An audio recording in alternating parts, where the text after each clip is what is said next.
नमस्ते बच्चों।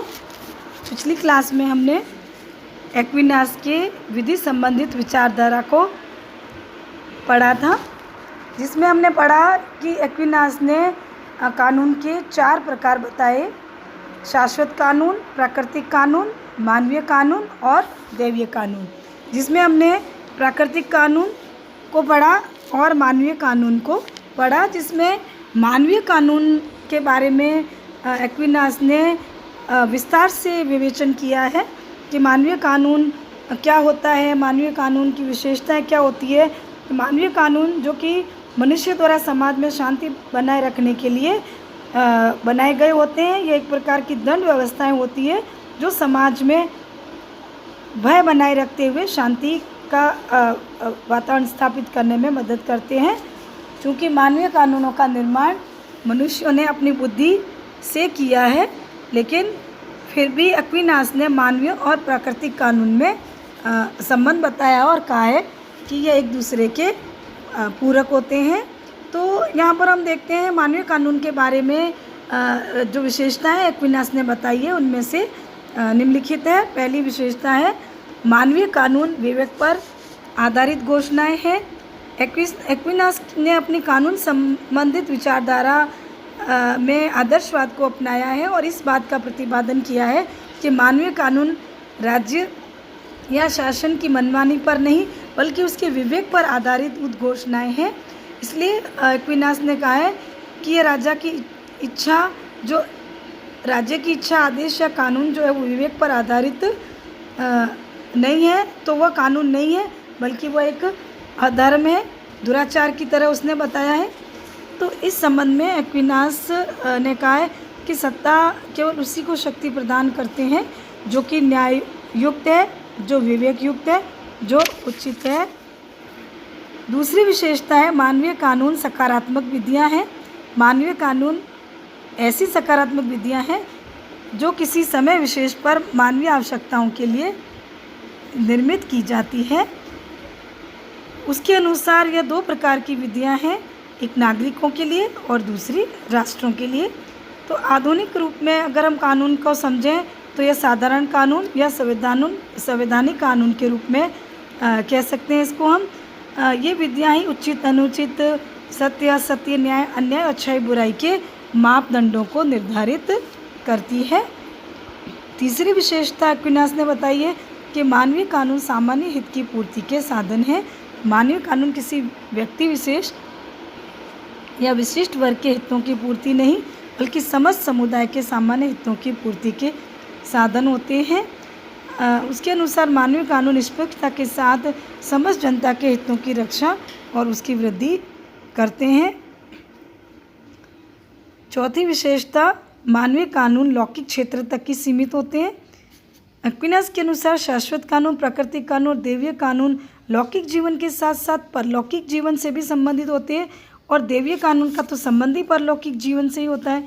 लेकिन मानवीय कानून जो है वो आवश्यक रूप से लौकिक जीवन तक ही सीमित होता है, उसका परलोक से या परलौकिक जीवन से कोई संबंध नहीं होता। क्योंकि इन मानवीय कानूनों का निर्माण मनुष्यों ने स्वयं किया है, स्वयं के हितों को पूरा करने के लिए।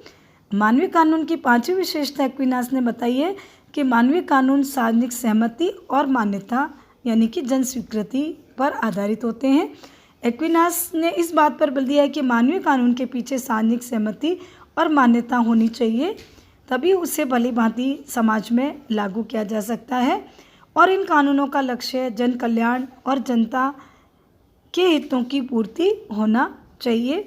तो इस प्रकार एक्विनास ने इस तरह की बात कह के एक प्रकार से लोक संप्रभुता जैसे सिद्धांत का प्रतिपादन उस समय किया। हालांकि उसने लोक संप्रभुता की बात उस स्पष्ट रूप से नहीं की, लेकिन उसका यह कहना कि कानून सार्वजनिक सहमति और जन स्वीकृति पर आधारित होने चाहिए, यह लोक संप्रभुता की ओर हमारा उसका इशारा करते हैं।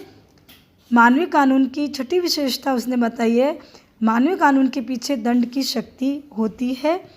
तो मानवीय कानून चूँकि मनुष्य द्वारा निर्मित है, तो इसीलिए एक्विनास ने इस बात पर बल दिया है कि सार्वजनिक मानवीय कानूनों के पीछे सार्वजनिक स्वीकृति होने के साथ साथ दंड की शक्ति भी होनी चाहिए। तभी उसको समाज में भली प्रकार लागू किया जा सकता है। तो इस प्रकार एक्विनास ने कहा है कि मानवीय कानून जो है वो शाश्वत प्राकृतिक और दैवीय कानून तथा रीति रिवाजों और परंपराओं से स्पष्ट भेद रखते हैं। इसलिए मानवीय कानून का उल्लंघन करने वाले व्यक्ति या किसी भी तरह की संस्था को दंड दिया जा सकता है। सातवीं विशेषता एक्विनास ने बताई है कि मानवीय कानून का पालन सशर्त होता है। तो एक्विनास के अनुसार मानवीय कानून संबंधित जो धारणा है वह यह है कि मानवीय कानून का पालन जो है वो शर्त के साथ किया जाता है, यानी मानवीय कानूनों का पालन शर्त के साथ बंधा हुआ है। एक्विनास प्राकृतिक और मानवीय कानून में कोई विरोध नहीं मानता, इसलिए उसके अनुसार मानवीय कानून जो है वो प्राकृतिक कानून के अनुकूल होने चाहिए। यदि मानवीय कानून प्राकृतिक कानून के अनुकूल नहीं है तो उसका उल्लंघन किया जा सकता है, यानी कि उसका पालन करने से जनता इनकार कर सकती है। तो इस प्रकार एक्विनास ने कहा है कि एक अत्याचारी जो शासक है उसके जो अधिनियम है वो कानून नहीं, अत्याचारी शासक के जो कानून है वो कानून के विकृत रूप होते हैं, वह रियल में कानून नहीं होते हैं। इसलिए एक्विनास ने कहा है कि कानून जो है विस्तृत रूप से जिस समाज पर लागू किए जाते हैं उससे उनको परिचित कराया जाना चाहिए, यानी कि उनको इसका जनता को जिस पर इसको लागू किया जा रहा है उसको इसके बारे में जानकारी होनी चाहिए ताकि वो उसका पालन अच्छी प्रकार से कर सके। तो इस प्रकार एक्विनास ने मानवीय कानून की विशेषताएं बताई है और मानवीय कानूनों का विश्लेषण किया है कि मानवीय कानून जो है वो बिना किसी शर्त के जनता पर लागू नहीं होते हैं, यानी कि अगर कानून बनाने वाली शक्ति जो सत्ता है वह अगर गलत तरीके से अत्याचारी तरीके से कानून बनाती है तो जनता उन कानूनों का उल्लंघन कर सकती है, उन कानूनों का विरोध कर सकती है। तो इस प्रकार मानवीय कानून जो है उसके अनुसार प्राकृतिक कानून के अनुकूल होने चाहिए, तभी उसका न्यायोचित तरीके से पालन किया जा सकता है। कानून का चौथा प्रकार एक्विनास ने दैवीय कानून का बताया है। उसके अनुसार दैवीय कानून जो वो बाइबल के पुराने और नए धर्म नियमों में प्रतिपादित की गई देववाणियाँ होती है और ईश्वरीय व्यवस्थाएं हैं, यानी ईसाई धर्म की जो शिक्षाएं हैं उसको उसने दैवीय कानून के रूप में बताया है। यानी जब कोई मनुष्य विवेक शून्य हो जाता है तो वह दैवीय कानून मनुष्यों में उत्पन्न कमियों और बुराइयों को दूर करता है। यानी उसका कहने का तात्पर्य यह है कि दैवीय कानून जो है मनुष्यों के अंदर जो दुर्गुण होते हैं, जो बुराइयां होती है, उसको दूर करता है। और इन दैवीय कानूनों का पालन भी अन्य कानूनों की तरह या विधियों की तरह आवश्यक होता है, क्योंकि संसार के बंधनों से बंधा हुआ जो मनुष्य है वह केवल इन कानूनों का पालन करने से ही अपनी शक्ति को प्राप्त कर सकता है। तो इसलिए दैवीय कानून जो होते हैं वो मानव जीवन के आध्यात्मिक पक्ष से जुड़े होते हैं, जो मानव के आध्यात्मिक जीवन को नियंत्रित और संचालित करता है। तो इस प्रकार दैवीय कानूनों को उसने ईश्वरीय एक ऐसा तरीका बताया है जहाँ पर मानवीय कानून पहुँच नहीं सकते, यानी कि उसके अनुसार दैवीय कानून मानवीय कानूनों से श्रेष्ठ और सर्वोपरि होते हैं।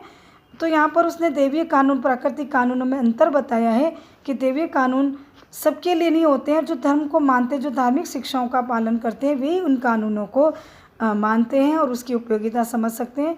लेकिन प्राकृतिक कानून कुछ विशेष मनुष्यों के लिए नहीं होते हैं, वो सभी समाज के प्रकृति के सभी लोगों पर लागू होते हैं।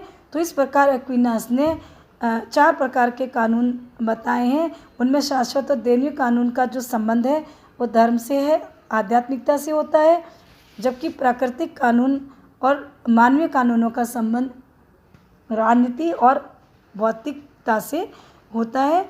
तो इस प्रकार एक्विनास ने जो कानून संबंधित जो अपनी अवधारणा या सिद्धांत का जो प्रतिपादन किया है उससे यही स्पष्ट होता है कि केवल न्यायपूर्ण कानून जो होते हैं, जो मानवीय कानून है, वही नागरिकों के लिए मान्य होते हैं। और मानवीय कानून अगर धर्महीन हो जाए तो उन्हें प्राकृतिक धर्महीन हो, अगर मानवीय कानून धर्महीन है लेकिन उसे प्राकृतिक कानूनों के अनुरूप भी होना चाहिए, और यदि कोई मानवीय कानून प्राकृतिक कानून के अनुसार नहीं है तो उसका पालन नागरिकों के द्वारा नहीं किया जाता है, नागरिक उसका उल्लंघन करते हैं। और तो इस प्रकार एक्विनास के अनुसार इन मानवीय कानूनों का उद्देश्य सामान्य हित होना चाहिए और उसमें व्यक्ति की सामान्य स्वीकृति भी होनी चाहिए। तो इस प्रकार एक्विनास ने कानूनों के पालन पर कुछ नैतिक मर्यादाएं, नैतिक मूल्यों की बंधन लगा दिए हैं। तो इस प्रकार एक्विनास के संपूर्ण कानून के दर्शन में उसके कानून संबंधित जो विचार है वो बहुत ही महत्वपूर्ण विचार है, और उसके कानून संबंधित जो अवधारणा है उसने आगे चलकर हॉब्स और लॉक जैसे समझौतावादी जो विचारक है उनके विचारों पर भी उसने पर्याप्त रूप से प्रभाव डाला। तो इस प्रकार एक्विनास ने विधि से संबंधित जो विचार बताए हैं वह काफ़ी महत्वपूर्ण है, और वो एक प्रकार से नए युग का प्रतिपादन करते हैं।